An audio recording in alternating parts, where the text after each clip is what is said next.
सभी श्रोताओं का विज्ञान की दुनिया में हार्दिक स्वागत, अभिनंदन। आज अरावली के बारे में हम और बहुत सारी चीज़ें जानेंगे। बढ़ते हैं। एक फैसले से कहीं ज़्यादा यह हमारे भविष्य का सवाल है। अगर अरावली पर्वत ना होते तो भारत कैसा होता?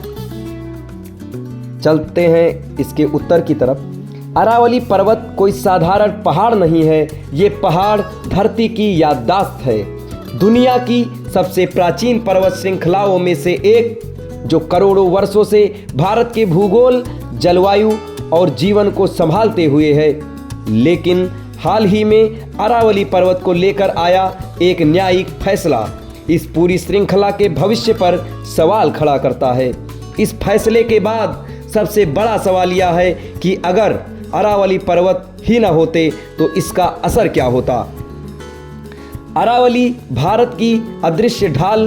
अरावली पर्वत राजस्थान से लेकर हरियाणा और दिल्ली तक फैले हुए है। ये सिर्फ पत्थरों की दीवार नहीं है, बल्कि रेगिस्तान को रोकने वाली प्राकृतिक ढाल है, भूजल को भरने वाली जल प्रणाली है, लाखों जीव जंतुओं का घर है और उत्तर भारत के मौसम का संतुलन करता है। अरावली ना होती तो रेगिस्तान दिल्ली तक पहुंच जाता। थार रेगिस्तान की गर्म शुष्क हवाएं अरावली से टकराकर कमजोर पड़ जाती हैं। अगर ये पहाड़ न होते, रेगिस्तान हवाएं सीधे हरियाणा और दिल्ली तक पहुंचती। तापमान और सूखा कई गुना बढ़ जाता। खेती योग्य जमीन धीरे धीरे बंजर हो जाती। विशेषज्ञों की चेतावनी साफ साफ है। अरावली कमजोर हुई तो उत्तर भारत का हरियाली क्षेत्र सिमटता जाएगा। भूजल संकट और भी भयावह होता। अरावली की चट्टानें बारिश के पानी को रोककर जमीन के भीतर भेजती हैं। यही प्रक्रिया कुएं, बावड़ियां और नलकूप जिंदा रखती हैं। अगर अरावली न होती, बारिश का पानी बहकर नष्ट हो जाता, भूजल स्तर तेजी से गिरता, शहरों और गांवों में पानी का संकट अस्थायी बन जाता। आज जो जल संकट दिख रहा है वह सिर्फ ट्रेलर होता, फिल्म कहीं ज़्यादा डरावनी होती। हवा जहरीली और मौसम अस्थिर हो जाता। अरावली पहाड़ हवा की रफ्तार और दिशा को नियंत्रित करते हैं। ये धूल और प्रदूषण को रोकने का काम भी करते हैं। अगर ये ना हो, धूल भरी आंधियां आम हो जाती। दिल्ली, एनसीआर जैसे शहरों में प्रदूषण और जानलेवा हो जाता। मानसून का पैटर्न बिगड़ जाता। यानी अरावली न सिर्फ जमीन बल्कि सांसों की भी सुरक्षा करती है। जैव विविधता का साइलेंट एक्सटिंक्शन।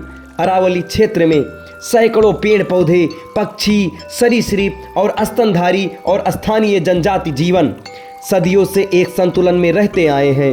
अरावली के खत्म होने का मतलब होगा प्रजातियों का चुपचाप विलुप्त हो जाना, जंगलों का टूटना, इंसान और प्रकृति के रिश्ते का टूटना। हालिया फैसला ये हुआ है कि विकास बनाम अस्तित्व। हालिया फैसले में अरावली की एक नई कानूनी परिभाषा तय की गई है, जिससे बड़े हिस्से को अब कानूनी सुरक्षा से बाहर माना जा सकता है। समस्या ये नहीं है कि विकास हो रहा है, समस्या ये है कि क्या हम ऐसा विकास चाहते हैं जो हमारी प्राकृतिक ढाल को ही खत्म कर दे। सबक जो अरावली हमें सिखाती है, अरावली हमें याद दिलाती है कि प्रकृति को काटकर विकास अस्थायी नहीं होता। जो पहाड़ आज बेकार जमीन लगते हैं, वही कल जीवन बचाते हैं। फैसले सिर्फ कागजों पर नहीं, भविष्य पर असर डालते हैं। इन सब का निष्कर्ष ये निकलता है कि सवाल पहाड़ का नहीं, हमारी समझ का है। अगर अरावली न होती तो भारत ज़्यादा गर्म, ज़्यादा सूखा और ज़्यादा अस्थिर होता। आज अरावली है, लेकिन सवाल यह है कि कब तक, क्योंकि जब आखिरी पहाड़ कट जाएगा तब कोई कोर्ट, कोई नीति और कोई माफ़ी उसे वापस नहीं ला पाएगी। अब इसके आगे हम अरावली के कुछ और तथ्य लेकर आप सभी के सामने प्रस्तुत होंगे।